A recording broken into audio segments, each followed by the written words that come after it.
trapped insects above my head. Each step I take down this corridor echoes, metal on concrete, heartbeat on silence. The guard beside me doesn't speak. He doesn't need to. We both know why I'm here. The air tastes like industrial cleaner and desperation. How many women have walked these halls to see men who destroyed themselves?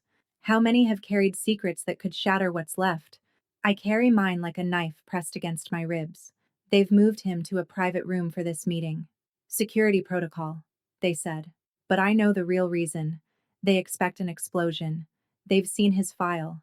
They know what he's capable of, even in chains. What they don't know is what I'm capable of. The door opens, and there he is. Dante Salvatore sits at a metal table, wrists cuffed to a chain that runs through a bolt in the floor. He's wearing standard issue orange, but somehow he makes it look like a tailored suit. His dark hair is longer now, touching his collar. His jaw is shadowed with stubble that makes him look dangerous and devastatingly beautiful. But it's his eyes that stop my breath. Those winter gray eyes that once looked at me like I was salvation. Like I was the only thing between him and the darkness he was born into. Now they look at me like I'm the darkness itself. Dr. Morelli, he says. His voice is rough, controlled. A match held too close to gasoline. Or should I call you something else now? I close the door behind me. The click of the lock feels final. Dante. No. He leans forward as far as the chains allow. You don't get to say my name anymore. Not like that. Not like you have the right. The guard steps forward, but I raise my hand. It's fine. Give us the room. Ma'am, I can't. 5 minutes. I'll be fine. The guard looks between us, weighs his options, and finally nods. I'll be right outside. The door closes. We're alone. Dante watches me with an intensity that makes my skin feel too tight. So, they finally let you visit. How generous of the Federal Bureau of Investigation. I don't sit. I can't. If I sit, if I lower myself to his level, I'll break. I needed to see you. Needed? He laughs, but there's no humor in it. You needed a lot of things from me, didn't you, Dr. Morelli? Information, access, trust. My goddamn heart on a platter while you carved it up for evidence. That's not. Don't. His voice cracks like a whip. Don't you dare tell me what it wasn't. I've had 6 weeks in this cage to figure out exactly what it was. 6 weeks of looking back at every conversation, every touch, every moment I thought we were. He stops. Swallows. Every moment I was too blind to see. The fluorescent lights flicker. In that strobe of darkness and light, I see it all. His hand on my lower back, guiding me through a crowded restaurant. His voice at 3 a.m., rough with exhaustion, telling me about his sister. His eyes when he said he loved me, like he was falling off a cliff and hoping I'd catch him. The way he looked at me when they dragged him away in handcuffs, searching for me in the chaos, calling my name. Why did you come here, Isabella? The way he says my name, my real name, makes me flinch. To gloat? To make sure the monster is properly caged? To check that your brilliant undercover operation didn't leave any loose ends? To tell you the truth, the truth. He sits back, chains rattling. That's rich. You wouldn't know the truth if it was the only thing you had left. But I do. God help me, I do. Because the truth is standing in this room, looking at a man I destroyed, a man I love, and knowing that both things can be real at the same time.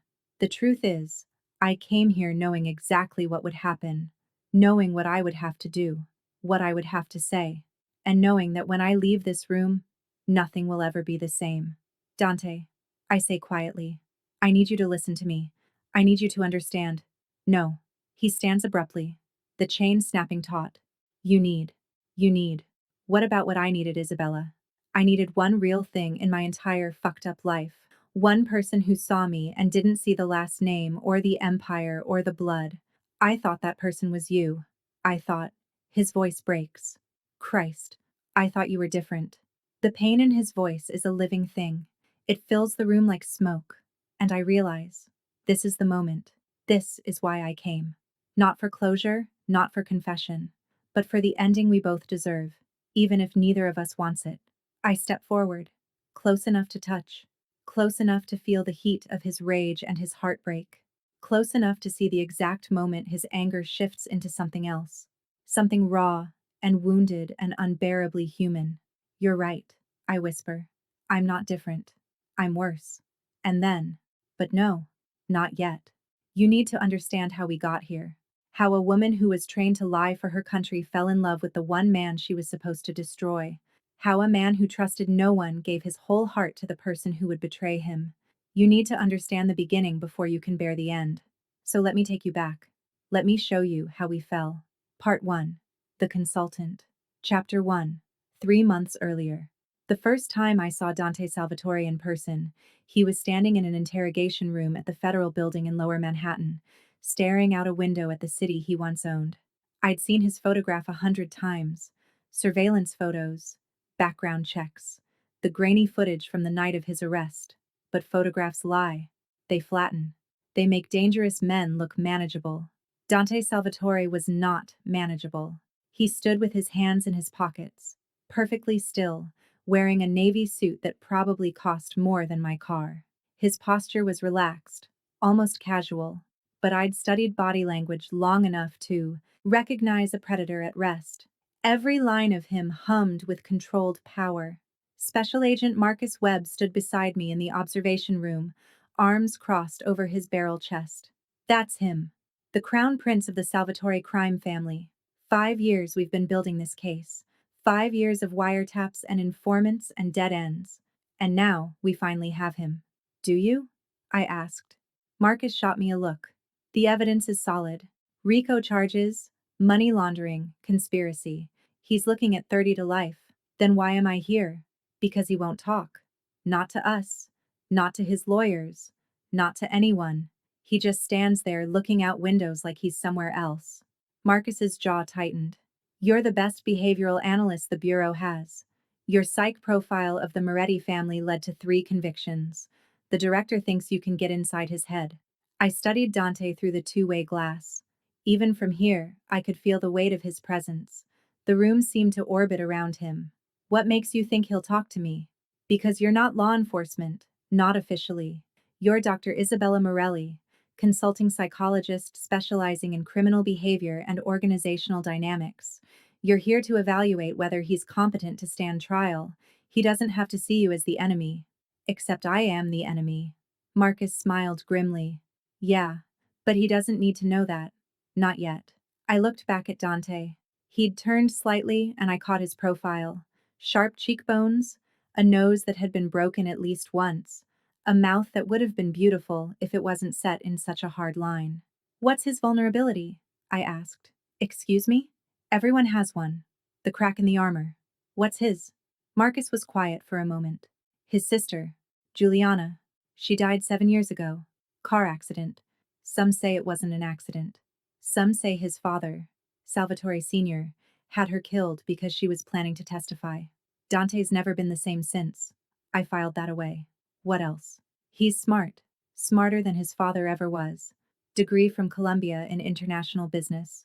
Speaks 4 languages. Runs his empire like a corporation. Clean on the surface, blood underneath. He's been groomed for this since birth, but according to our sources, he hates it. The life, the violence, the name. Then why stay? Because it's all he knows. Because leaving means dying. Because somewhere deep down, he probably thinks he deserves it. Marcus looked at me. Think you can crack him? I watched Dante press one hand against the glass, fingers splayed. From this angle, I could see the scars on his knuckles. Old wounds that had healed badly. I can try. Good. Marcus checked his watch. You're going in. Remember, you're not FBI. You're an independent consultant. Keep it professional. Keep it clinical. Get him to trust you. Get him to talk. And whatever you do, don't let him get under your skin. Too late, I thought. Because as I turned to leave the observation room, Dante Salvatore looked up. Straight at the mirror. Straight at me. As if he could see through the glass. Through the walls. Through the careful mask I wore. His eyes were the color of winter storms. And for just a second, I forgot how to breathe. The door to the interrogation room opened with a soft click. Dante didn't turn. He kept his back to me, hands still in his pockets, studying the Manhattan skyline like it held answers. Mr. Salvatore, I said, keeping my voice neutral and professional. My name is Dr. Isabella Morelli. I'm a consulting psychologist. The court has asked me to conduct a competency evaluation. Silence. I set my briefcase on the table, pulled out a leather portfolio and pen, the rituals of my cover identity. I understand you've declined to speak with the investigators. That's your right. But this evaluation is separate from your criminal case. It's about ensuring you understand the charges against you and can assist in your own defense. Still nothing. I sat down, crossed my legs, and waited. I'd learned long ago that silence was a tool. Most people rushed to fill it. But Dante Salvatore wasn't most people. Finally, after nearly a full minute, he spoke. Morelli. His voice was deeper than I expected, with the faint ghost of an accent smoothed by expensive education. Italian? My father's family, from Napoli. And your mother? Irish. Boston. He turned then, and the full force of his attention hit me like a physical thing. Up close, he was devastating. Not handsome in a conventional way.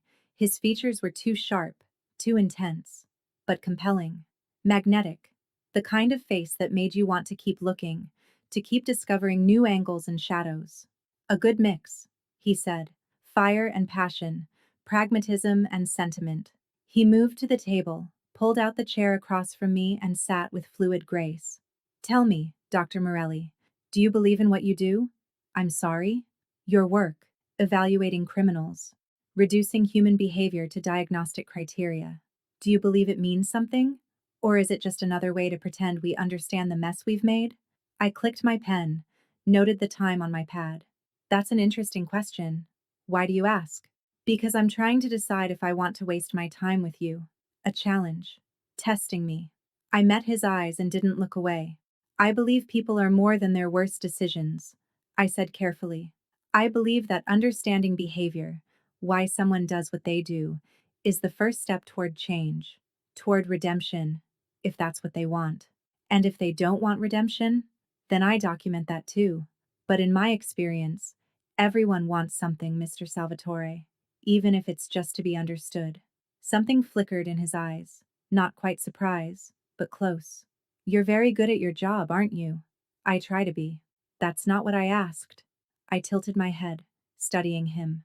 Yes, I'm very good at what I do. A ghost of a smile touched his mouth. At least you're honest about something. The words landed like an arrow, as if he already knew I was hiding things. But that was impossible. My cover was airtight. FBI legend. Complete backstory. Years of legitimate academic credentials. There was no way he could know. And yet, let's begin, I said, opening my portfolio. I'm going to ask you some questions. Some will seem obvious. Some might feel invasive. You can refuse to answer any of them, but I should warn you. The court will draw their own conclusions from your silence. Let them. Mr. Salvatore. Dante. He leaned back in his chair, utterly relaxed. If we're going to play this game, Dr. Morelli, at least use my name. Mr. Salvatore is my father, and he's dead. I wrote that down. Father deceased. Notable absence of emotion when mentioned. When did he die?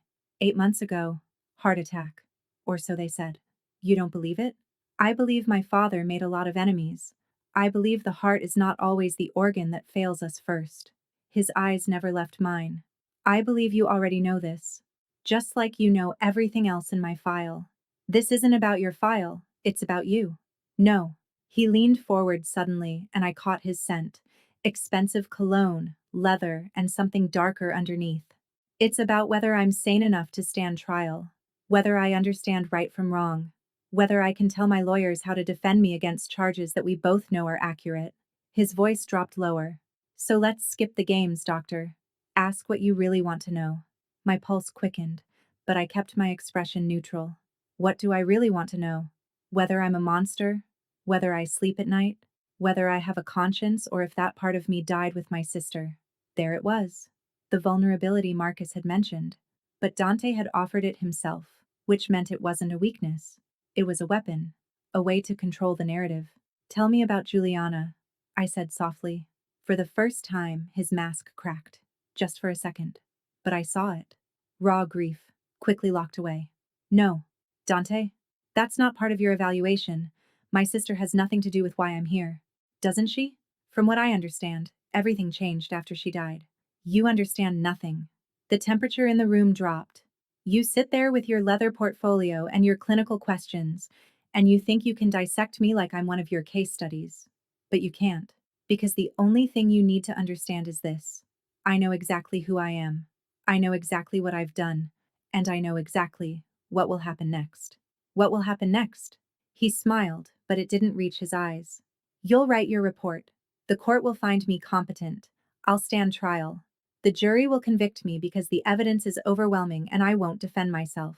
And I'll go to prison for the rest of my life. It's all very simple, Dr. Morelli. Very neat. You sound almost relieved. Maybe I am. I set down my pen, looked at him without the professional distance, without the evaluation framework. Just looked at him. I don't think you're a monster, I said quietly. He went very still. I think you're a man who was born into something he didn't choose, who lost the one person who saw him as human, who's been trying to survive in a world that demands blood for loyalty. I paused. I think you're exhausted, and I think part of you wants this to end, even if the ending destroys you. The silence that followed felt infinite. Dante stared at me with an expression I couldn't read. Shock, maybe. Or recognition. As if I'd said something no one else had ever dared to say out loud. You're dangerous, he finally said. You know that? I'm just doing my job. No. He stood abruptly, turned back to the window. You're doing something else entirely, and I can't decide if that makes you the best liar I've ever met, or the only honest person in this room. I should have left it there, maintained my professional distance, but something in his voice, something broken and real, made me stay. Why won't you defend yourself? I asked. Because some cages are more honest than others. That's not an answer. He looked at me over his shoulder. It's the only answer I have, doctor. The guard knocked on the door. Time's up. I gathered my things, stood. As I reached the door, Dante spoke again. Dr. Morelli? I turned. Come back. For another evaluation? No. His eyes held mine. Just come back. I should have said no. Should have maintained boundaries. Should have remembered that this was a mission, an operation, a carefully constructed deception. But standing there, looking at Dante Salvatore, at the pain he tried so hard to hide, at the intelligence that could have taken him anywhere if he'd been born into a different name, I felt something shift inside me, something dangerous. I'll see what I can arrange, I heard myself say. And as I walked out of that room, I felt his eyes on my back like a brand. I returned 3 days later. This time, they'd moved him to a different location, a pre-trial holding facility designed for high-profile defendants. More civilized than a jail cell, but still a cage. They gave him a suite with a meeting room attached, 24-hour surveillance, and guards stationed at every exit. But they gave him to me for 2 hours a day. For evaluation purposes. Marcus was pleased. He's talking to you. That's more than we've gotten in weeks. Keep pushing. Build trust. Get him to open up about his organization, his associates, anything that can help us shut down the family operations for good. What Marcus didn't know, what no one on the task force knew, was that I wasn't pushing at all. Dante and I talked, just talked, about everything and nothing. Philosophy, literature, the nature of power and corruption, the way New York changed after midnight. Whether redemption was possible for people like him. He was brilliant, wickedly sharp and darkly funny. He quoted Dostoevsky and debated Machiavelli. He spoke Italian like poetry and dissected human nature with surgical precision. But he never talked about his crimes. And I never asked directly. Because the moment I pushed for information, he would shut down, retreat behind that cold mask, and I'd lose him. So instead, I let him lead. I listened. I asked questions that had nothing to do with evidence or testimony. I let him tell me stories about growing up in a world where loyalty was currency and blood was destiny. I let him see me as something other than an enemy. And somewhere in those conversations, late afternoon light streaming through barred windows, something began to grow between us. Something neither of us intended. Trust. Tell me about your sister, I asked on the 5th visit. We were sitting across from each other at the small table in his meeting room, a chess set between us. He'd taught me Sicilian defense the day before, And now we were playing our second game. His hand hovered over a bishop. Why? Because you loved her. And love tells me more about a person than anything else. He moved the piece. Check. Love is the worst measure of character. People do monstrous things in the name of love. You included? Especially me. He looked up. Juliana was 3 years younger than me. She was everything I wasn't. Kind, gentle, idealistic. She believed our family could change, that she could reform things from within. His jaw tightened. She was wrong. What happened? She started talking to the wrong people, making noise about testifying, about bringing down the organization. He stared at the chessboard. My father couldn't allow that. Family comes first. That's the rule. Always. So he killed her. He gave the order. I don't know who carried it out. I've spent 7 years trying to find out. And I'm no closer to the truth. His voice went flat. They made it look like an accident. Brake failure on a mountain road. She died instantly. That's what they told me. I like to believe it was painless. I reached across the table without thinking, placed my hand over his. His skin was warm, scarred knuckles under my palm. I'm sorry, I said. Truly. Dante looked at my hand on his, then at my face. And for a moment, the walls came down completely. She would have liked you, he said quietly. You remind me of her. The way you see past the surface. The way you ask questions like you actually want the answers. I should have pulled my hand away, should have maintained distance. But I didn't. What did you do? I asked. After she died? I stopped pretending. He turned his hand over, laced his fingers through mine. I stopped believing I could be anything other than what I was born to be. I took my place in the family. I became what they wanted. And I've been trying to atone for her death ever since. By what? Running a criminal empire? By surviving. By making sure her death meant something. By trying to change things from within. The way she couldn't. His thumb brushed my wrist. I'm not a good man, Isabella. But I'm not the monster everyone thinks I am either. The use of my first name sent electricity through me. I know, I whispered. Do you? His eyes searched mine. Or are you just very good at your job? It was a test. A question hidden in a question. And the honest answer would have destroyed everything. But I couldn't lie. Not completely. Both, I said. I am good at my job. But I also know you're more than your name. More than your crimes. More than any file or profile or surveillance report. How can you know that? You've known me for 2 weeks. Because I've studied people my entire life, and you're the first one who scares me. I scare you? Not because of what you've done. I met his eyes. Because of what you make me want to do. The air between us went electric. Dante's hand tightened on mine. Dr. Morelli. Isabella. Isabella. He said my name like a prayer and a curse. You should leave. Right now. Walk out of this room and don't come back. Why? Because if you stay, I'm going to start believing things that aren't real. I'm going to forget that you're here to evaluate me. I'm going to forget that I'm going to prison. I'm going to forget every single reason why this can't be anything more than it is. My heart hammered against my ribs. What is it? I don't know. But it's dangerous. And you're too smart not to recognize that. He was right. I should leave. I should maintain my cover, complete my mission, and stop this before it went too far. But I didn't move. I'll come back tomorrow, I heard myself say. Dante's eyes darkened. Then we're both making a mistake. Probably. Isabella. The door opened. The guard stepped in. Time's up, Dr. Morelli. I pulled my hand away slowly, gathered my things. As I stood, Dante caught my wrist. What you said earlier, about being scared. Yes? I'm scared too. I looked at him, this powerful, dangerous man, and saw the truth in his eyes. He wasn't just falling for my cover, he was falling for me. And God help me, I was falling for him too. The 6th week of our sessions, everything changed. Dante was being held in pre-trial detention, waiting for a court date that kept getting delayed. His lawyers were building a defense he refused to participate in. The prosecution was gathering evidence for a trial that would make legal history, and I was drowning in him. Every visit, I told myself it was the last. Every night, I wrote reports for Marcus that said nothing substantial.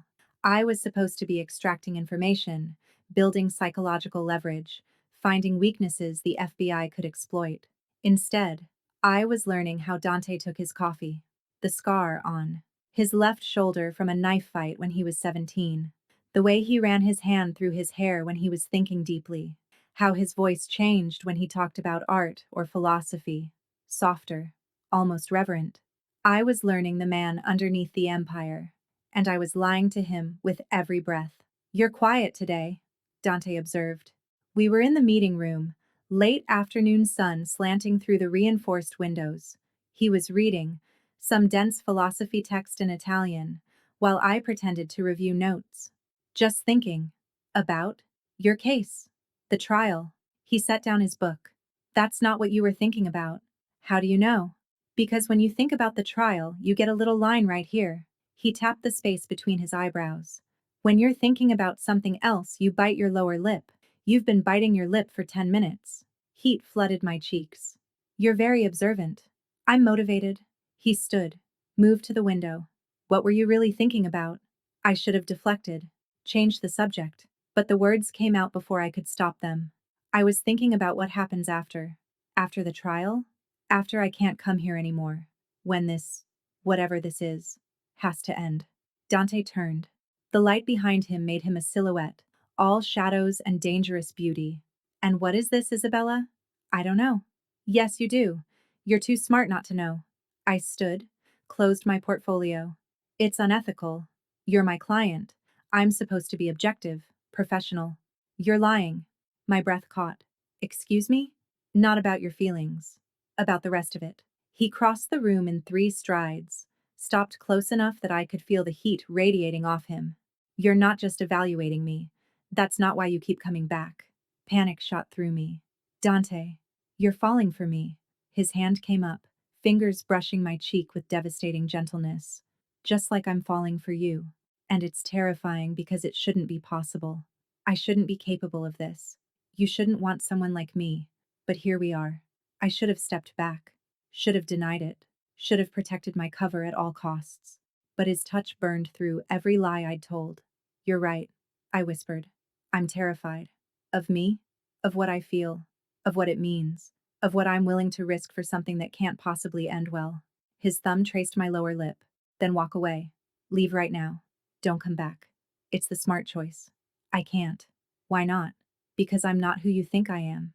Because I'm here to destroy you. Because every moment with you is another betrayal piled on top of betrayal, and I don't know how to stop." "Because I see you," I said instead. "The real you. And I can't unsee it." Something cracked in his expression, as if I'd hit the one truth he'd been afraid to hope for. "God help us both," he muttered. And then he kissed me. It wasn't gentle. It was weeks of tension and denial and impossible want compressed into a single, devastating moment. His hand tangled in my hair, his mouth claiming mine with an urgency that stole my breath. I kissed him back with equal hunger, my hands fisting in his shirt, pulling him closer even as my mind screamed warnings. This was crossing every line, breaking every rule, shattering my mission into pieces. And I didn't care.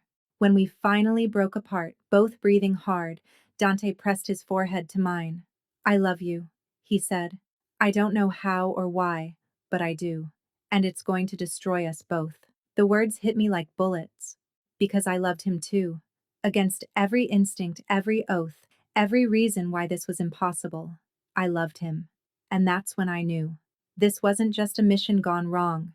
This wasn't just an undercover agent getting too close to her target. This was tragedy written in real time. This was 2 people falling toward an ending that could only end in ruins. "Dante," I started, but he stopped me with a kiss. "Don't," he murmured against my lips. "Don't tell me all the reasons why this can't work. I already know them. Just give me this. Give me whatever time we have before it all falls apart." I should have said no. I should have ended it right there. But I wrapped my arms around him and held on like he was the only solid thing in a world spinning out of control. The night he told me about his empire, we were alone in his meeting room at 2 a.m. I'd gotten clearance for a late-night emergency session, officially to discuss his deteriorating mental state before trial, unofficially, because I couldn't stay away. Dante sat across from me, exhausted. They'd moved him again, this time to a federal courthouse holding area. Security was tighter. The walls were closing in. Talk to me, I said softly. He looked at me with those storm gray eyes. About what? Anything. Everything. Tell me what you're thinking. I'm thinking I've made a terrible mistake. My heart stopped. Did he know? Had he figured out? I'm thinking I let myself love you, he continued. And now everything is so much harder than it was before. Relief and guilt hit me simultaneously. Dante? No, let me finish. He leaned forward, elbows on his knees. I want to tell you everything. About my family, about what I've done, about who I really am. Not because I think it will change anything, but because I want one person in this world to know the truth before I disappear into a prison cell for the rest of my life.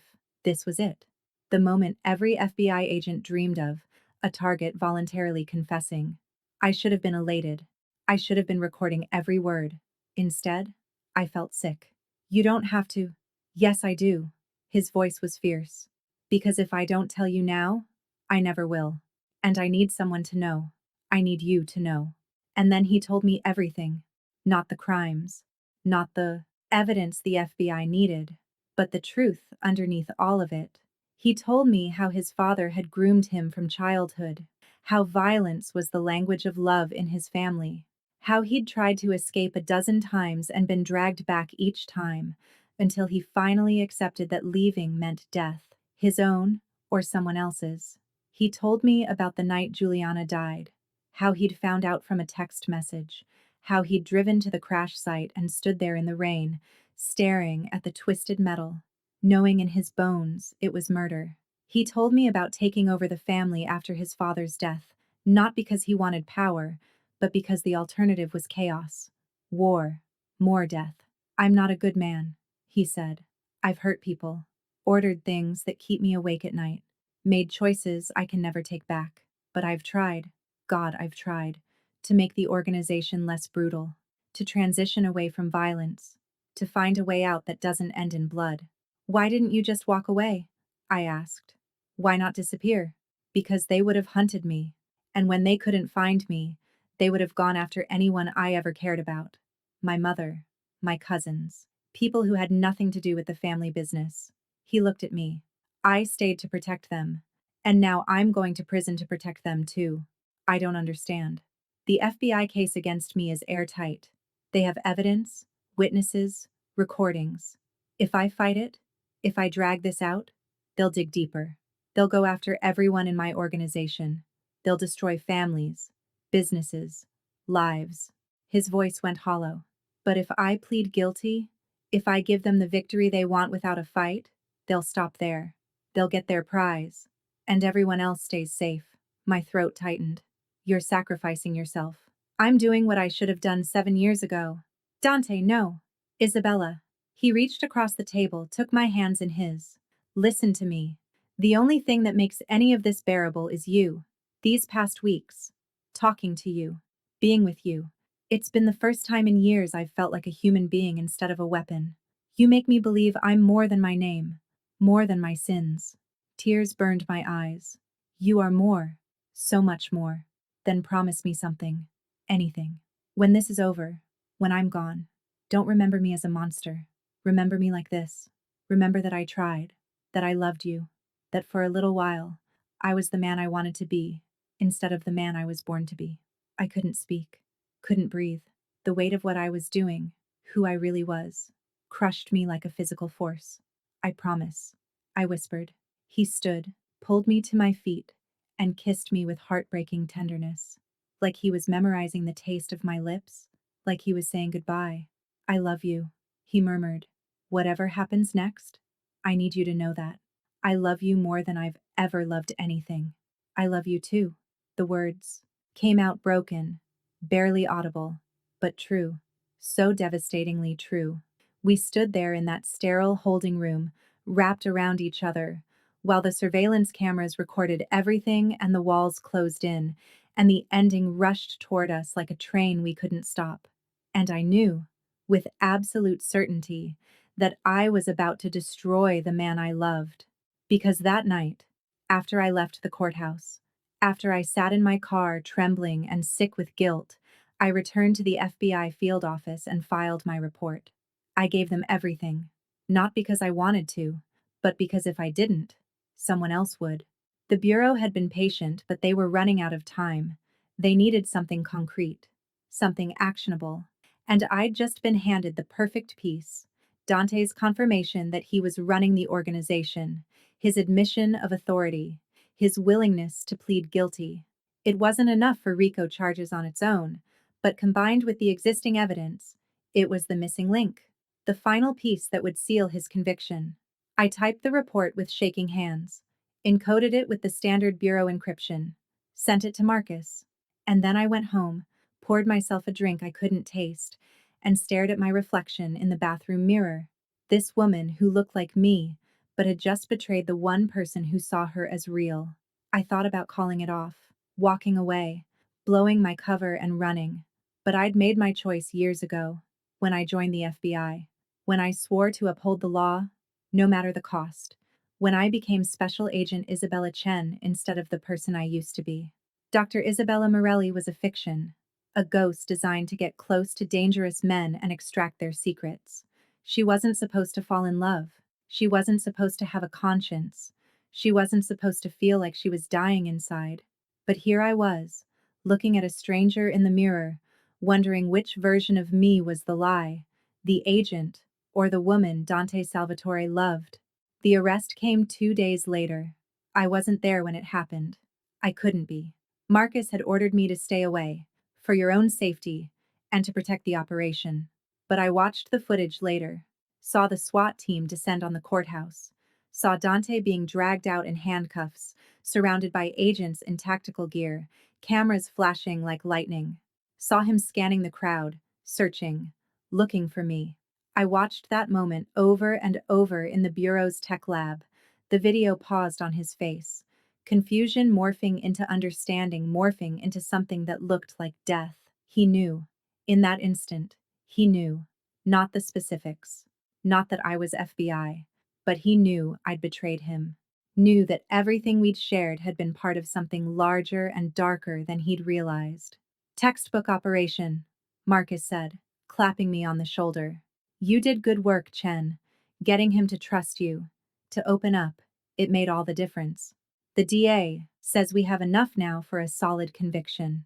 I couldn't speak, couldn't move. I just stared at the screen, at Dante's face frozen in that moment of realization. You should take some time off, Marcus continued. Decompress. These long-term undercover operations take a toll. We'll debrief next week, get your official statement, and close this out. Did he say anything? I heard myself ask. When you arrested him? Marcus frowned. He asked for you. Kept asking where you were. Then he stopped talking entirely. Why? Just curious. But it wasn't curiosity. It was guilt. Raw and corrosive, eating through my chest. I left the field office and drove to a park by the river. Sat on a bench as the sun set over the water and tried to remember why I'd thought this was the right thing to do. Justice, law, and order. Protecting society from dangerous criminals. The words felt hollow, meaningless.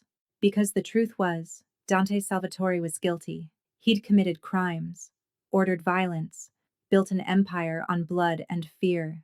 But he was also a man who'd been trying to change, who'd been trapped by circumstances and birth, who'd fallen in love with the wrong person at the wrong time. And I'd used that love as a weapon. My phone rang. Unknown number. Hello? Agent Chen. A woman's voice, cold and controlled. This is Assistant Director Stephanie Hammond. I'm calling to commend you on the Salvatore case. Your work was exemplary. Thank you, ma'am. I wanted you to know. We've been watching your career for some time. You have a rare gift for undercover work, for making targets trust you, for extracting information without arousing suspicion. The Bureau needs more agents with your skill set. I appreciate that. Which is why I'm offering you a position on a new task force. High-level organized crime, international scope.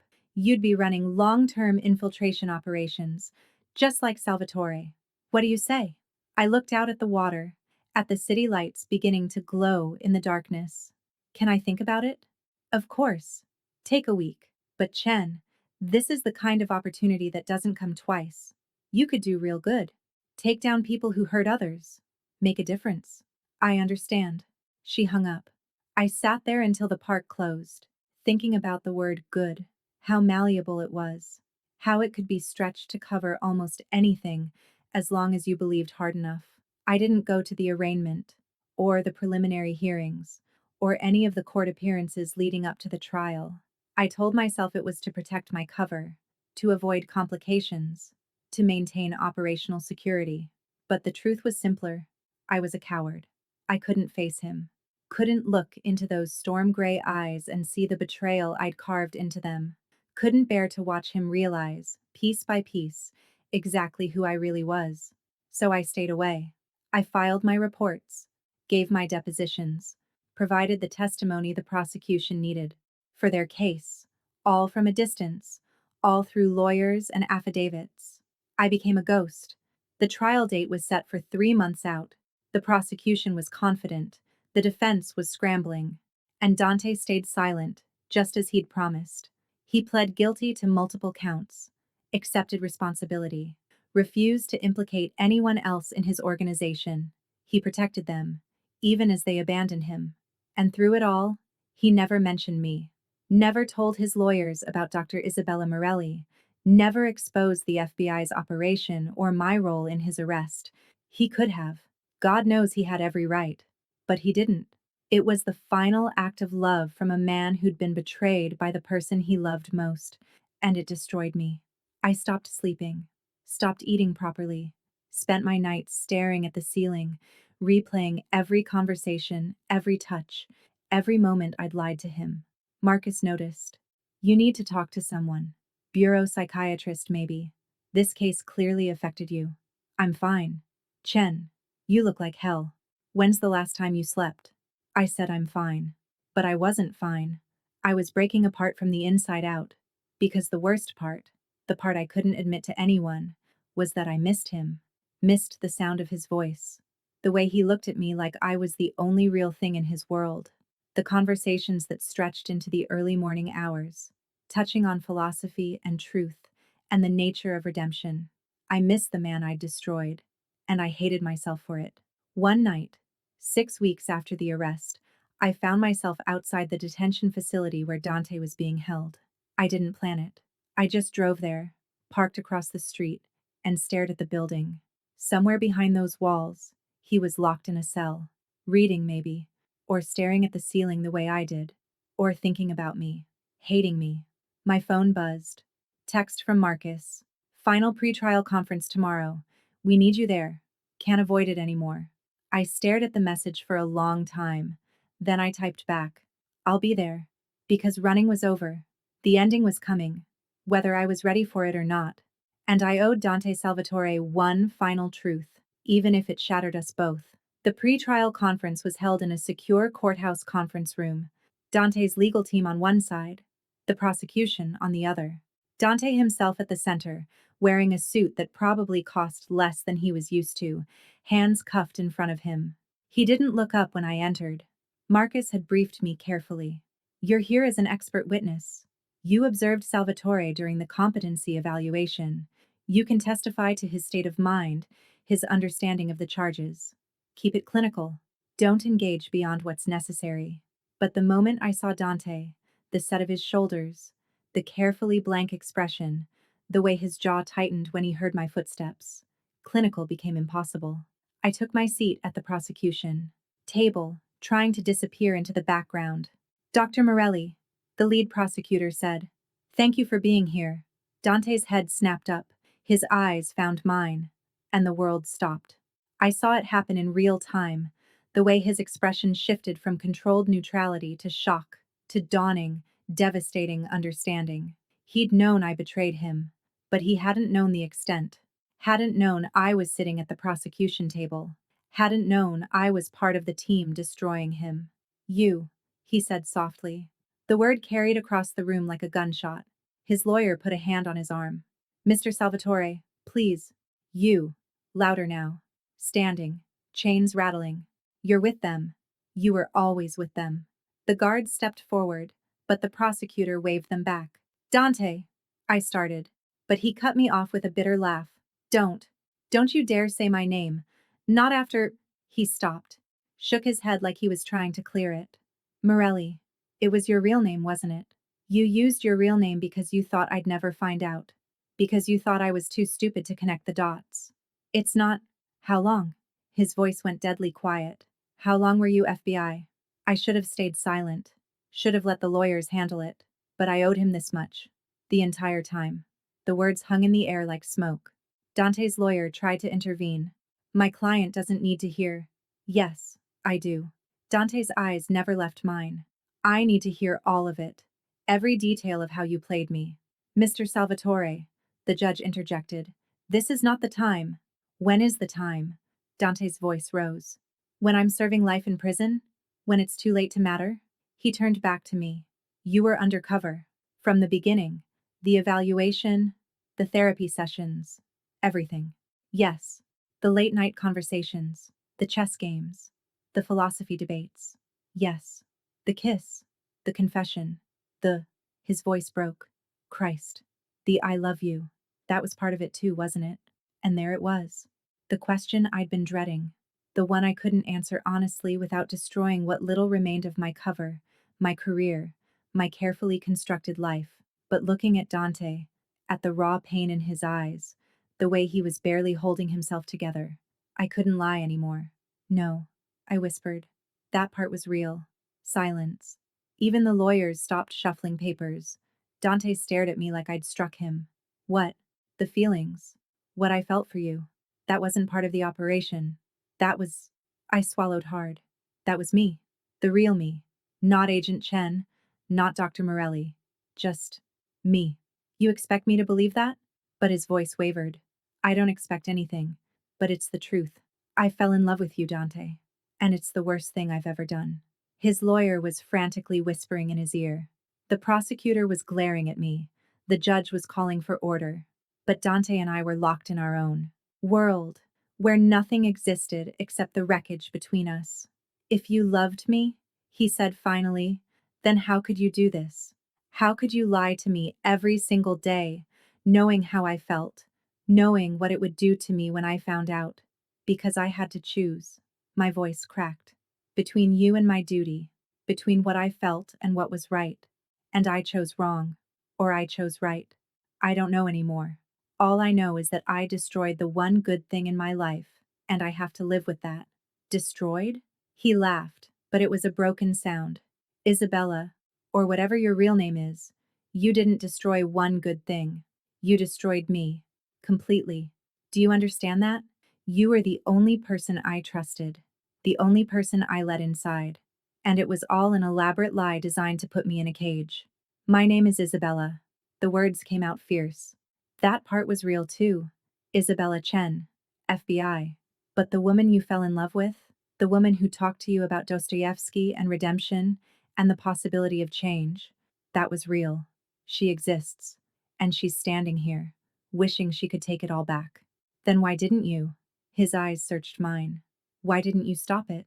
Why didn't you tell me? Because I couldn't. Tears spilled down my cheeks. Because if I did, I would lose my job, my career, everything I've worked for. Because I took an oath to uphold the law, and you broke it. Because even loving you doesn't change what you've done. Because there's no good choice here, Dante. There's only varying degrees of betrayal. He shook his head slowly. You're right about one thing. There is no good choice. Which is why I made my decision months ago. He looked at his lawyer. I want to proceed with the guilty plea. No deal. Full sentence. I'm done fighting. Dante, his lawyer protested. I'm done. He turned back to me one last time. I hope it was worth it, Agent Chen. I hope my conviction makes you feel like you did the right thing. Because I'm going to spend the rest of my life in prison, knowing that the only person I ever loved sold me out for a promotion. The words hit like a blade. It wasn't like that, wasn't it? He smiled, but it was the saddest thing I'd ever seen. Tell me, Isabella, when you write your final report, when you get your commendation for exceptional undercover work, when you move on to the next target and the next lie, will you remember me? Or will I just be another case file in your perfect career? I couldn't answer, because the truth was too complicated, too painful, too real. That's what I thought, Dante said quietly. And then, to the judge, I'd like to proceed with sentencing. The sentencing hearing was set for 2 weeks later. I spent those weeks in a fog, going through the motions of my job, accepting congratulations from colleagues who thought I'd pulled off a brilliant operation, sitting through debriefings where I recounted every detail of my time with Dante in flat, clinical language that made it sound like I'd never felt anything at all. At night, I dreamed of him, of our late-night conversations, of the way he looked at me when he told me he loved me, of the moment in the courthouse when his eyes met mine and everything shattered. Marcus offered me the task force position again. You've proven yourself. This could be the start of an incredible career. I need time to think. Chen. Opportunities like this. I said I need time. He backed off, but I could see the concern in his eyes. He thought I was cracking, losing my edge, letting emotion compromise my judgment. He wasn't wrong. The day before the sentencing, I received a letter. No return address. Just my name on the envelope in handwriting I recognized immediately. My hands shook as I opened it. Isabella. I'm writing this because there are things I need to say, and I don't trust myself to say them in person without breaking. You asked me once why I wouldn't defend myself. The truth is, I've been defending myself my entire life, defending my choices, my family, my right to exist in a world that decided who I was before I could make that choice for myself. I'm tired of defending. What you did, the deception, the betrayal, it destroyed me. Not because you were FBI, not because you were doing your job, but because for the first time in my life, I let myself hope. I let myself believe that someone could see past the name and the empire and the sins and love me anyway. You showed me that was possible. And then, you took it away. But here's the thing I've realized. Sitting in this cell, you were doing exactly what I was doing. Surviving. Trying to be something other than what you were born to be. You took an oath. You had a duty. You made impossible choices because there were no good ones. I understand that now. I hate it, but I understand. The woman I fell in love with, Dr. Isabella Morelli, she never existed. But Isabella Chen did. Does. And I think part of her loved me too. The real me. Not the investigation or the target or the path to promotion. Just me. I'm writing to tell you that I forgive you. Not because you deserve it. Not because what you did was right.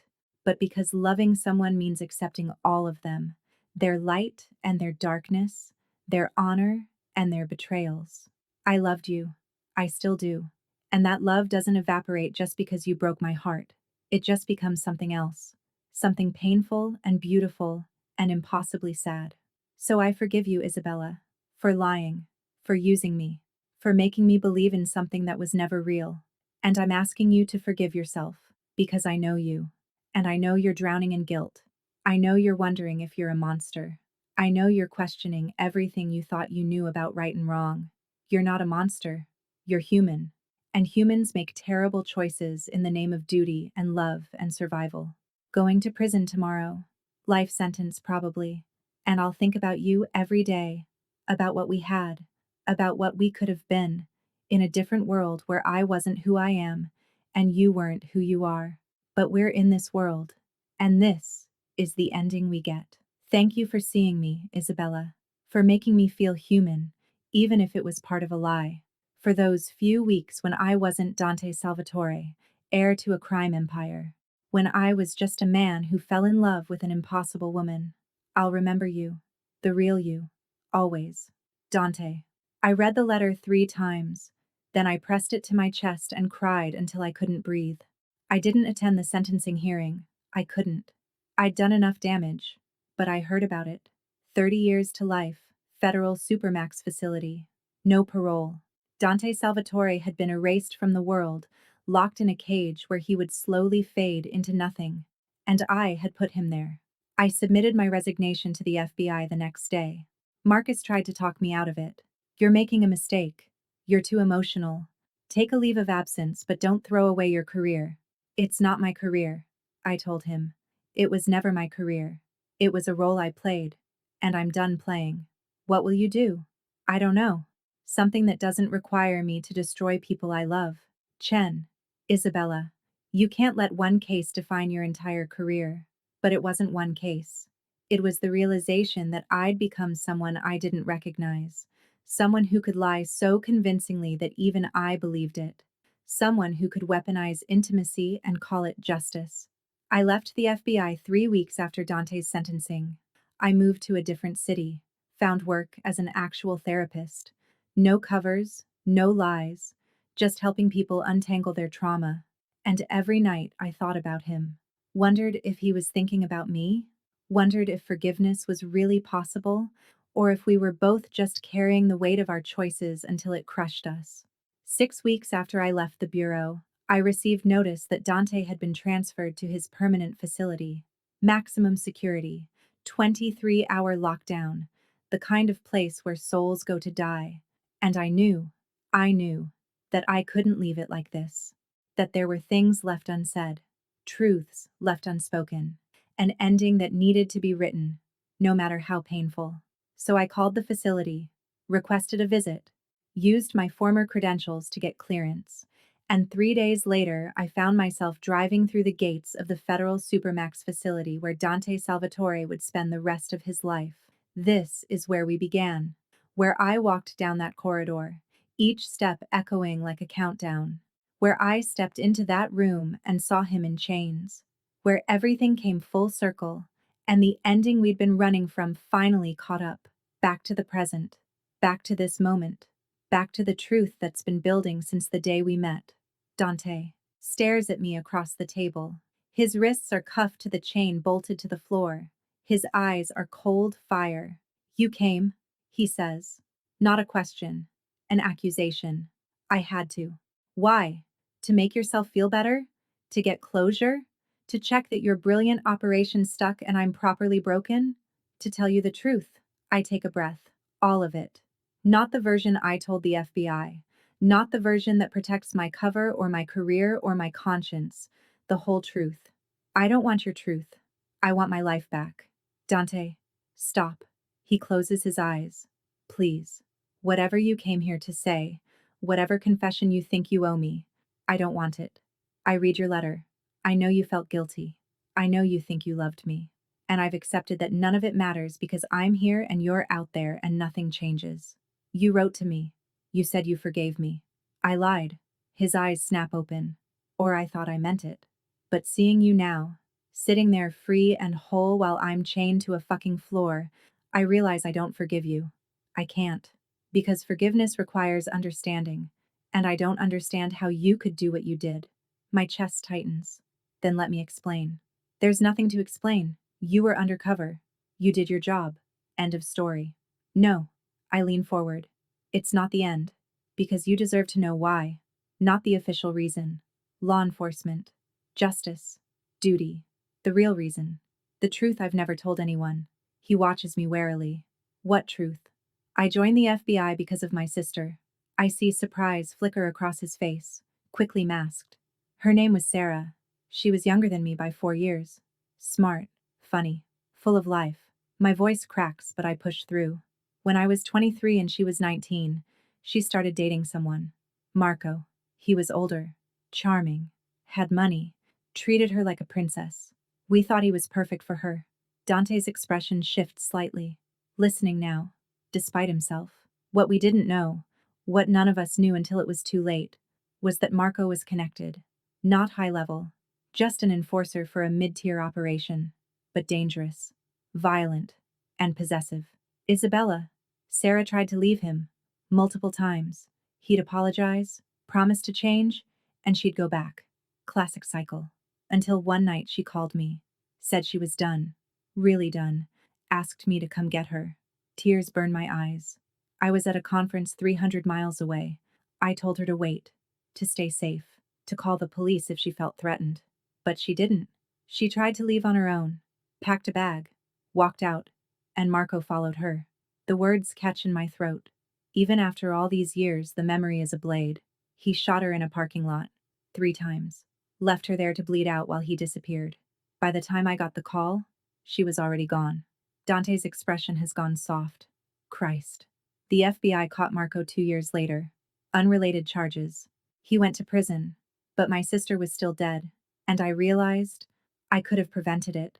If I'd been smarter, if I'd understood what kind of man he was, if I'd known the signs of a dangerous criminal hiding behind charm and romance.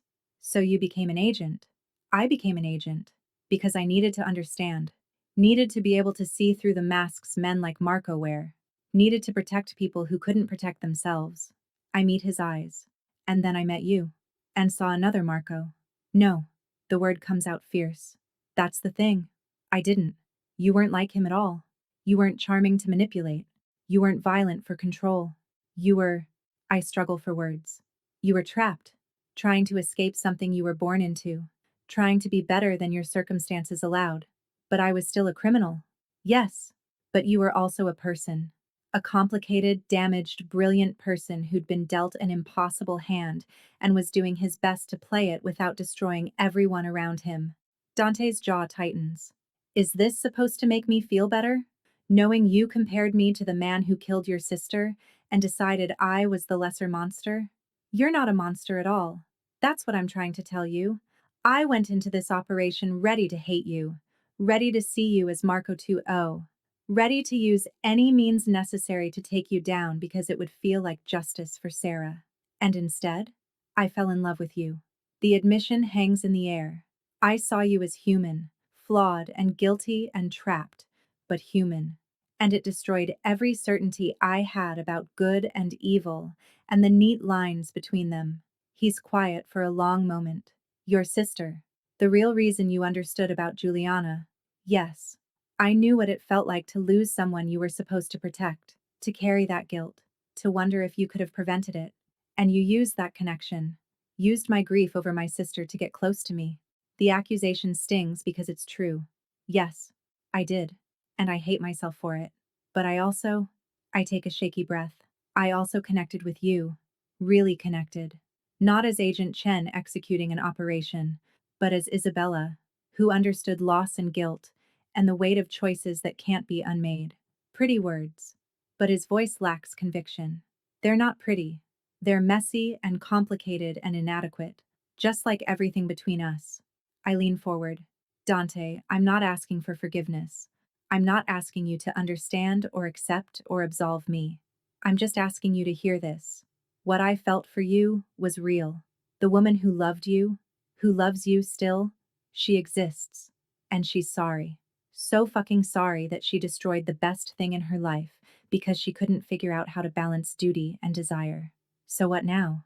His voice is raw. You said what you came to say. Now what? Now I need to tell you something else. Something I haven't told anyone. He waits. I'm leaving the FBI. I've already resigned. I couldn't. After you. After seeing what I became. What I was willing to do. I couldn't keep doing it. I was supposed to protect people like my sister. Instead, I became someone who hurts people, who weaponizes intimacy and calls it duty. Surprise flashes across his face. You quit? Yes. Because of me? Because of who I became with you. Because I realized that justice and cruelty sometimes look identical, and I couldn't tell the difference anymore. Because I would rather be unemployed and broken than continue being someone I don't recognize in the mirror. He's staring at me like he's never seen me before. You're serious. Completely. Isabella. He shakes his head. That's. You can't throw away your career. Not for me. Not for this. I'm not throwing it away. I'm choosing a different path. One where I don't have to lie to people to help them. Where I can actually be the person I pretended to be with you. Someone who sees humanity in everyone, even the ones who've made terrible choices. You're a fucking fool. Probably. But I'm done being a liar. Something shifts in his expression. The anger is still there, but underneath it, something else. Understanding, maybe. Or recognition. You really did love me, he says quietly. Not the operation. Not the profile. Me. Yes. And you destroyed your life for it. No, I destroyed your life. Mine is just collateral damage. He laughs bitterly. We're quite the pair, aren't we? Both of us sacrificing everything. Both of us convinced we're doing the right thing. Both of us ending up in our own prisons. I'm not in prison. Aren't you? His eyes hold mine. Guilt is just another kind of cage, Isabella. And from where I'm sitting, you're locked in it just as surely as I'm locked in here. The truth of his words hits me like a physical blow. I don't know how to fix this, I whisper. I don't know how to make it right. You can't. That's the point. Some things can't be fixed. They can only be survived. Then how do we survive this? He's quiet for a long moment. Then, I meant what I wrote.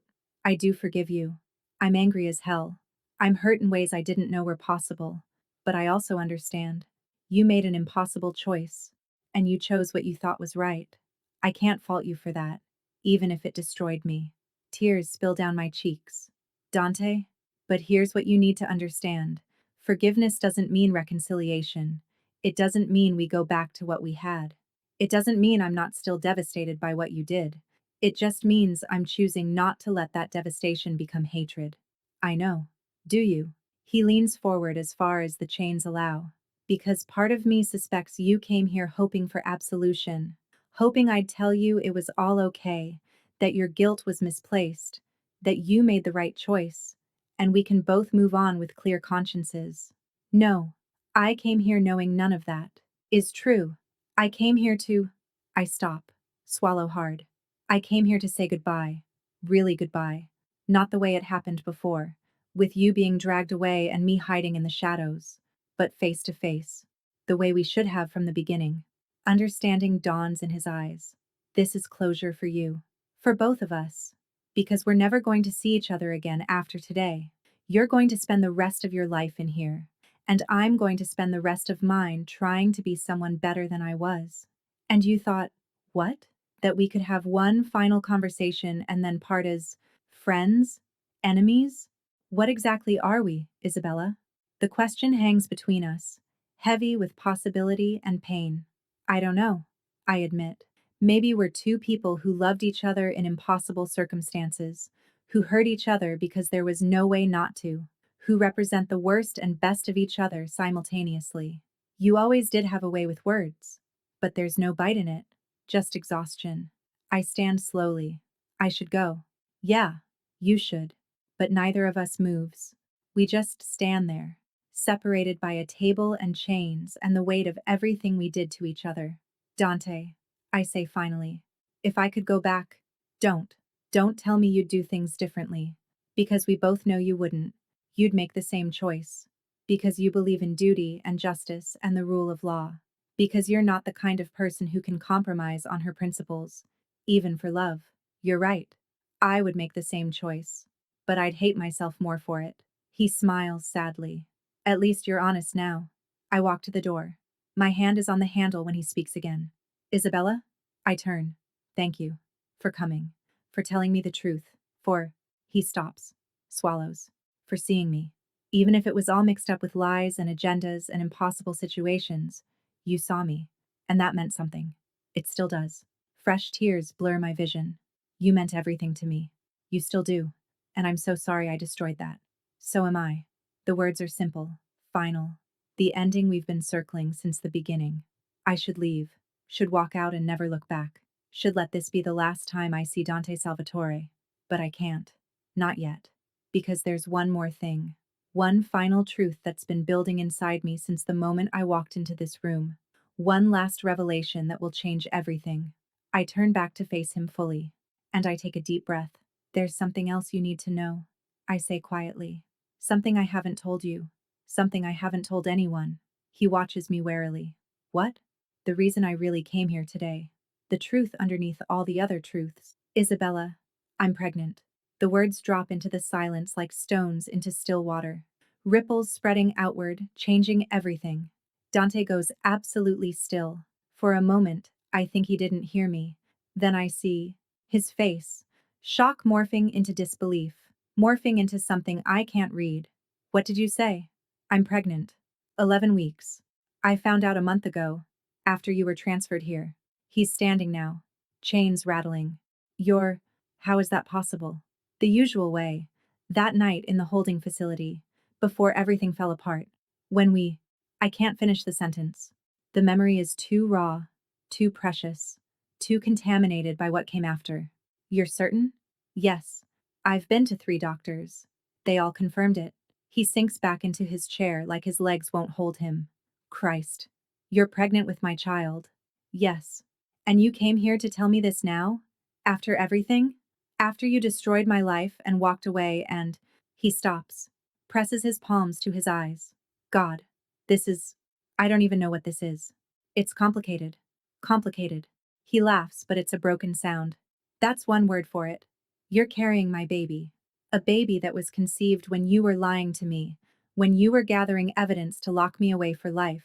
A baby that will grow up with an FBI agent mother and a convicted felon father. I know. Do you? He looks at me. Do you understand what this means? I'm in prison for 30 years to life. I'm never getting out. I'm never going to. His voice cracks. I'm never going to know my own child. The pain in his eyes is unbearable. I'm not telling you this to hurt you more, I say quickly. I'm telling you because you deserve to know, because you have a right to know, because even though I destroyed us, even though I can never fix what I broke, you're going to be a father. A father. He repeats the word like he's testing it. I'm going to be a father to a child I'll never meet, never hold, never protect, never. He stops. This is another kind of torture, isn't it? Another way the universe is punishing me for my sins. It's not punishment, it's, but I don't know how to finish that sentence. Because in some ways, he's right. This is torture. For both of us. What are you going to do? He asks finally. I don't know. That's part of why I'm here. I needed to tell you before I made any decisions. Because even though we're whatever we are, this is your child too. Are you asking my permission? I'm asking what you want, what you think, what you feel. He's quiet for a long time. Then, I want you to keep it. The words come out fierce, desperate. I want you to have this baby. I want there to be someone in the world who carries my blood but doesn't carry my name. Someone who can be better than I was. Someone who gets a real chance. He looks at me. But I want more than that. I want to know them. Talk to them. Tell them about Juliana and the man I tried to be instead of the man I became. I want. He stops. Because we both know it's impossible. I can't bring a child to a Supermax facility. I say softly. They don't allow visits from minors. It's not safe. It's not. I know. He sounds defeated. I know. I'm processing. Trying to figure out how this works. How to be a father from a cage. How to be present for a child who will never know my face except in photographs. How to. Stop. I move closer. Just stop. We don't have to figure it all out right now. We don't have to have all the answers. We just have to. What? Get through this? Survive? Make the best of an impossible situation? He laughs bitterly. Story of our lives. Isn't it? Yes. I say simply. It is. We're both quiet. The weight of this revelation settling over us like snow. I'm scared. I admit. Terrified, actually. I don't know how to be a mother. How to raise a child alone. How to explain that their father is in prison because of me. How to. You'll figure it out. You're brilliant and strong, and you survived years undercover dealing with dangerous criminals. Motherhood will be challenging, but you'll manage. That's different. That was a role. This is real. So was us. At least parts of it. And you navigated that. Barely. And look how it ended. It hasn't ended. Not completely. He looks at me. We're here. Having this conversation. About to bring a life into the world that's half you and half me. That's not an ending. It's something else. What? I don't know. A complication. A connection. A thread that ties us together even when everything else is torn apart. I want to argue. Want to say that a baby doesn't fix what's broken between us. That biology doesn't erase betrayal. But he's not wrong. This child, our child, changes everything. I want to be involved, Dante says suddenly. I know that's complicated. I know it requires trust that we've destroyed. But I want, he takes a breath. I want letters, photos, updates. I want to know when they take their first steps, when they speak their first words, what they like and fear and dream about. I want to be present in whatever limited way I can. That's not enough, I know, but it's something. It's a connection to the world outside these walls. A reason to. He trails off. A reason to what? To believe I'm more than the worst thing I've done.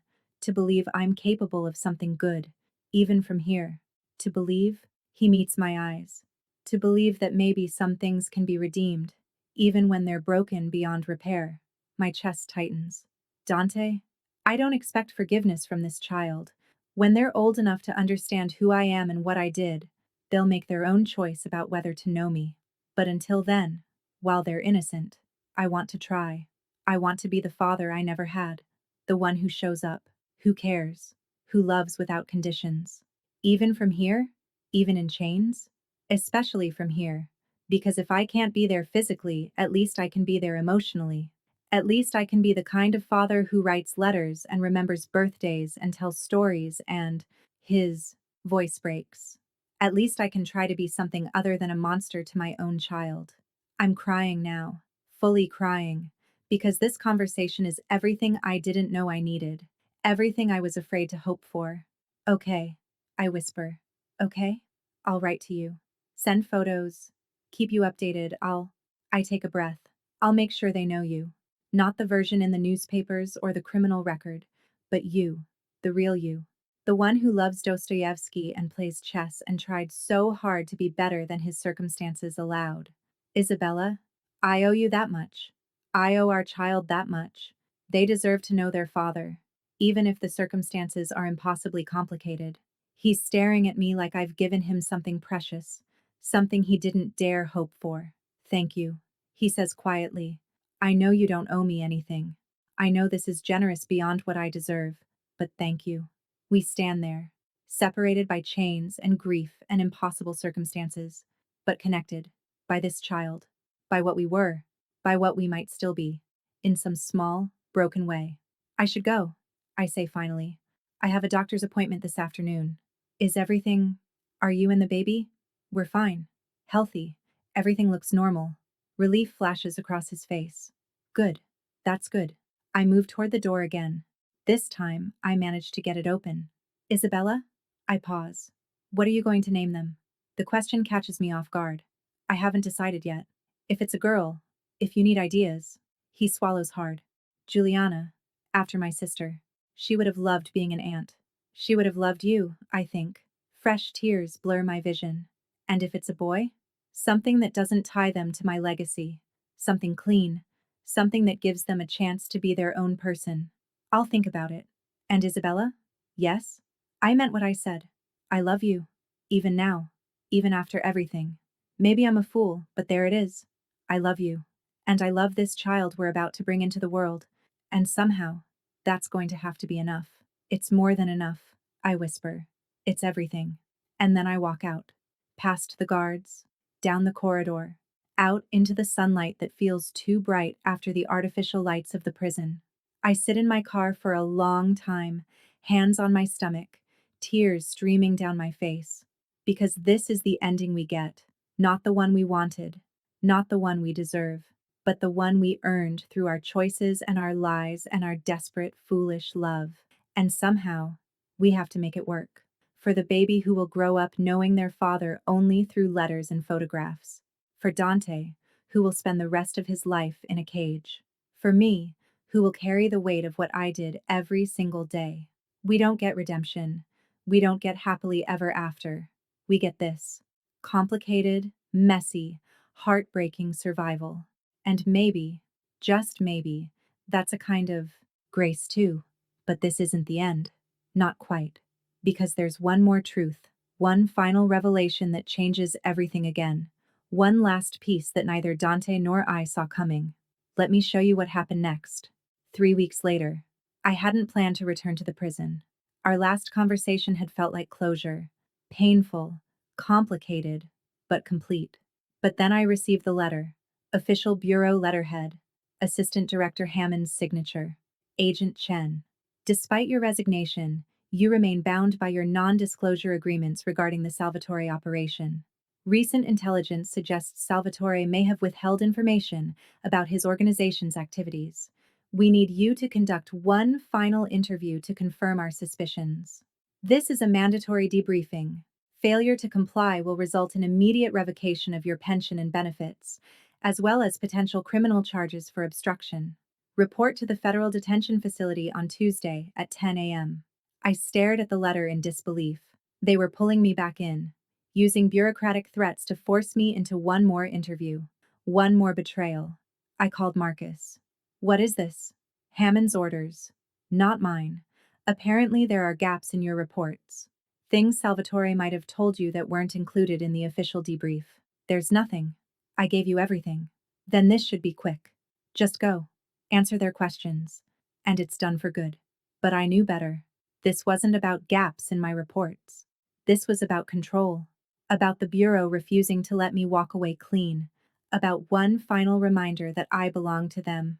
I drove to the prison on Tuesday with a knot of dread in my stomach. This wasn't how it was supposed to end. Not with another interrogation, another lie. They put me in a different room this time. Smaller. No windows. The kind of place designed for hostile interviews. Dante was already there when I arrived. He looked thinner, more worn.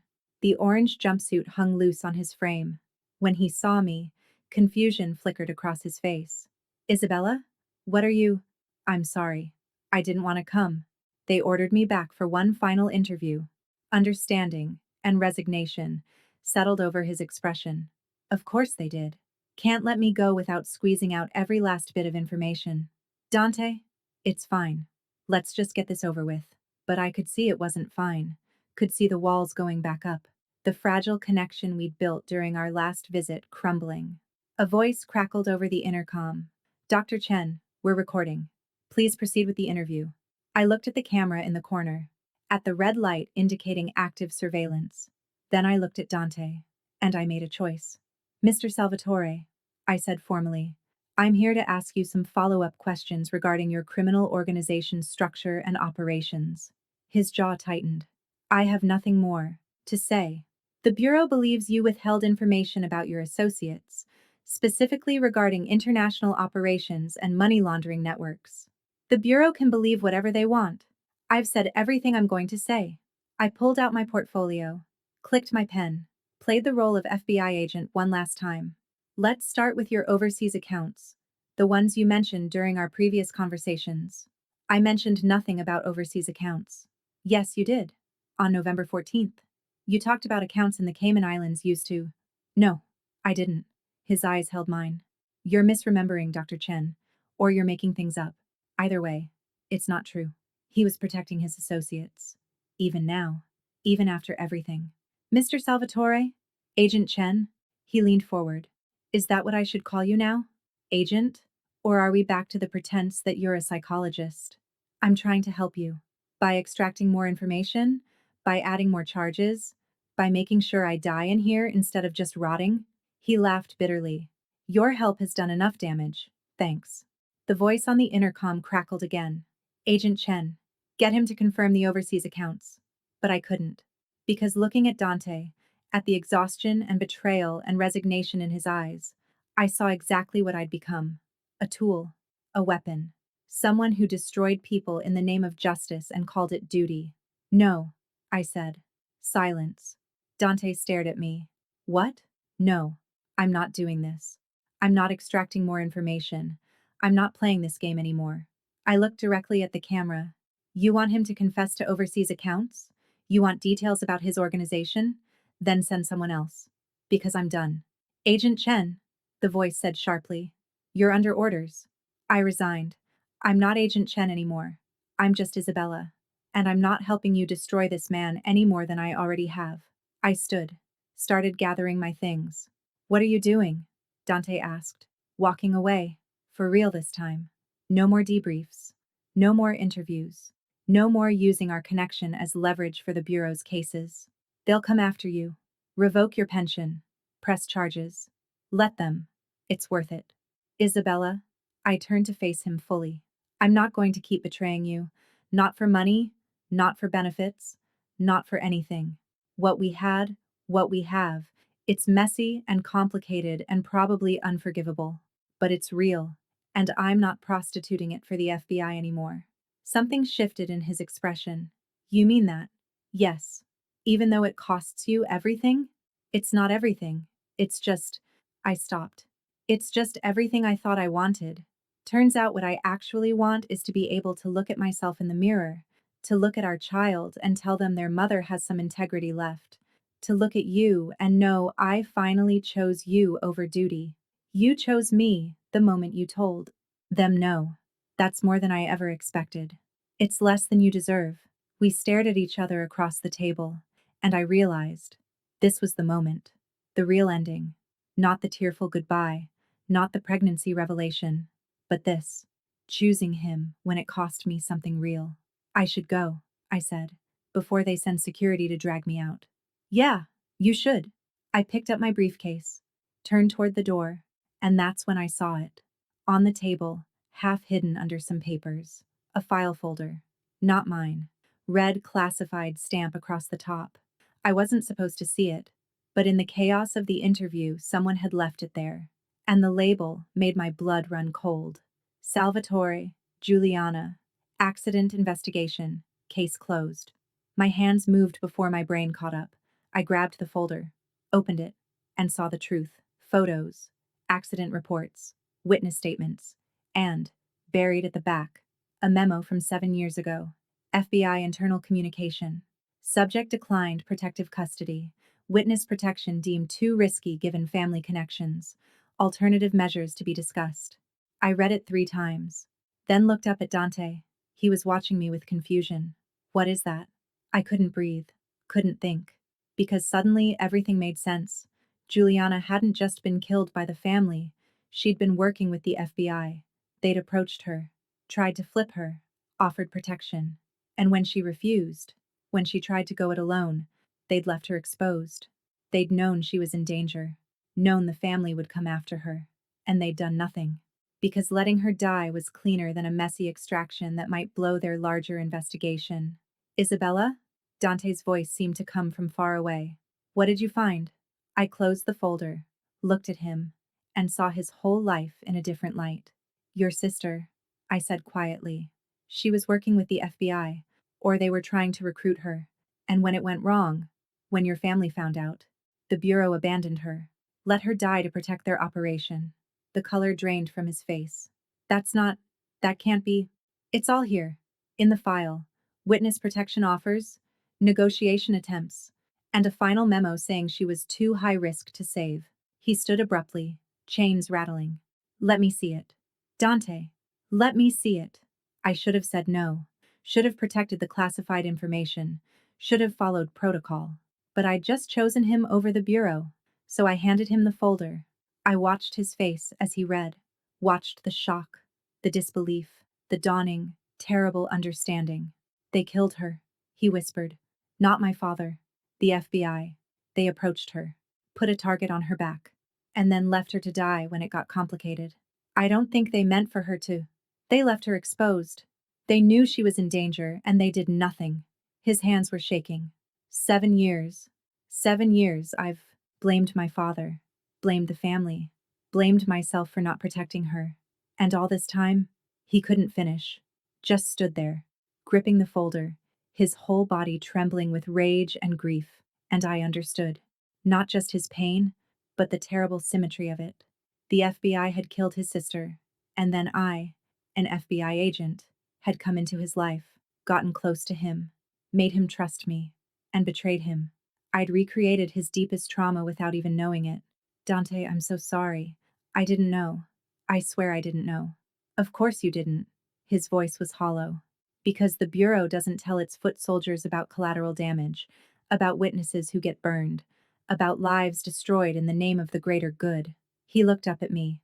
You were doing the same thing they did to Juliana, getting close, building trust, and then using that trust to destroy me. It's not the same, isn't it? He threw the folder down. You used my feelings for you, used my confession about my sister, used every vulnerable moment I gave you, and you call it justice. You call it duty, but it's just destruction wrapped in a badge. You're right, I said. You're absolutely right, and I'm sorry. I'm so fucking sorry that I can't. And that's when I did it. I crossed the room in 3 steps, and I slapped him. Not hard, not violent, but sharp, real. A physical manifestation of all the anger and grief and guilt that had been building between us. His head snapped to the side, his cheek bloomed red, and when he looked back at me, I saw something break behind his eyes. You were FBI, he said slowly. The whole time, every moment, every touch, every conversation, every I love you. His voice cracked. You were FBI? Yes. And you're carrying my baby? Yes. And the Bureau destroyed my sister? Yes. And now you're here, telling me all of this. Why? To absolve yourself? To make yourself feel better? To tell you the truth. The words came out fierce. All of it. Every ugly piece. Because you deserve to know. Because I'm done lying. Because even if you hate me, even if you never forgive me, you deserve the whole truth. He stared at me, and I saw it happen in real time, the final pieces clicking into place. The complete picture of who I was, and what I'd done, and what it meant. You're not here for the bureau, he said slowly. That letter, that mandatory interview, you refused. You chose me over them. Yes, but it's too late. The damage is done. I'm here for life. Your career is over. My sister is still dead. And we're having a baby that will grow up with all of this. He gestured at the room, the chains, the folder, all of this horror as their legacy. I know. So what now? What happens now? And I realized I didn't have an answer, because there was no good answer. No path forward that didn't involve pain and sacrifice and impossible choices. I don't know, I admitted. I just know I had to tell you. All of it. The truth about me, about the bureau, about your sister, about what they did and what I did and how it's all connected in this terrible, tragic way. He was quiet for a long moment. Then he reached up and touched his cheek where I'd slapped him. Why did you hit me? Because I'm angry. At you. At me. At the bureau. At the world that put us in this position. I stopped. At the fact that I love you, and I destroyed you. And those two things exist simultaneously, and I don't know how to reconcile them. You can't reconcile them. That's the point. Some things can't be fixed or reconciled or redeemed. They can only be endured. Then how do we endure this?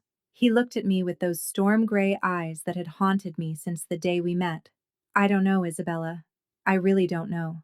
We stood there in that terrible room, with the classified folder between us and cameras recording everything, and the weight of impossible truths crushing us both. And I realized this was it. This was the real ending. Not closure, not forgiveness, not redemption. Just two broken people standing in the wreckage of what they'd done to each other, trying to figure out how to keep breathing. The door burst open. Guards flooded in. Someone grabbed my arm. Agent Chen, you're coming with us. That's classified material. You're in serious trouble. But I didn't care, because I was looking at Dante, and he was looking at me. And in his eyes, I saw something I never expected. Not hatred, not forgiveness, but understanding. He understood why I did what I did, just as I understood why he couldn't forgive me.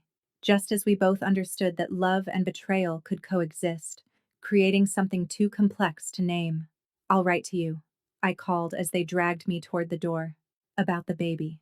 About everything. I promise. He didn't respond. Just stood there in his chains, touching his cheek, watching me go. And as the door closed between us, I heard him say, so quietly I almost missed it, goodbye, Isabella. Not Dr. Morelli, not Agent Chen, just Isabella. The woman he'd loved, the woman who'd destroyed him, the mother of his child. All of it true, all of it real, all of it impossibly, devastatingly ours. I'm sitting in a park, one hand on my swollen belly, when the baby kicks for the first time. It's late afternoon. Golden light filters through the trees. Somewhere in the distance, children are laughing, and my phone buzzes with a notification. New message from Salvatore, Dante, federal inmate Subway 847392. I open it with trembling hands. Isabella, thank you for the photos. She's beautiful, and she has your eyes. I've been thinking about what happened, that last conversation, the slap, the truth about Juliana, all of it. And I've realized something. I forgive you. Again. Finally. Completely. Not because you deserve it. Not because what you did was right. But because holding on to anger and betrayal would poison the one connection I have to the world outside these walls. You and our daughter. You named her Juliana. When I saw that in your last letter, I cried for the first time since my sister died. Because it means you see me. The real me. Not the criminal or the target or the case file, but me. I'm never getting out of here. We both know that. And I've made peace with it. This is where I'll spend the rest of my life, paying for my crimes and my choices. But I'll do it knowing that somewhere out there, a little girl carries my sister's name and my blood and your courage, that she'll grow up free of the empire and the violence and the legacy that destroyed me. That's enough. It has to be. I love you. I probably shouldn't. I probably shouldn't admit it, but there it is. I love you. I love our daughter. And I'm grateful, even for the pain, even for the betrayal, because all of it led to her. Be happy, Isabella. Give Juliana the life I never had. And sometimes, when she asks about me, tell her I tried. Tell her I wasn't perfect, but I tried to be better than my name. That's all any of us can do. Dante. I read the letter 3 times. Then I press it to my chest and cry. Not from sadness, not exactly, but from the weight of it all. The impossible beauty and tragedy of loving someone you destroyed, of being loved by someone you betrayed, of finding redemption not in grand gestures or happy endings, but in survival, in connection, in the complicated truth of two broken people trying to be better than their worst moments. Baby Juliana kicks again, stronger this time, and I whisper to her, to this little life that somehow came from all this wreckage, your father loves you. He'll never hold you, never read you bedtime stories in person, never teach you to ride a bike or walk you down an aisle.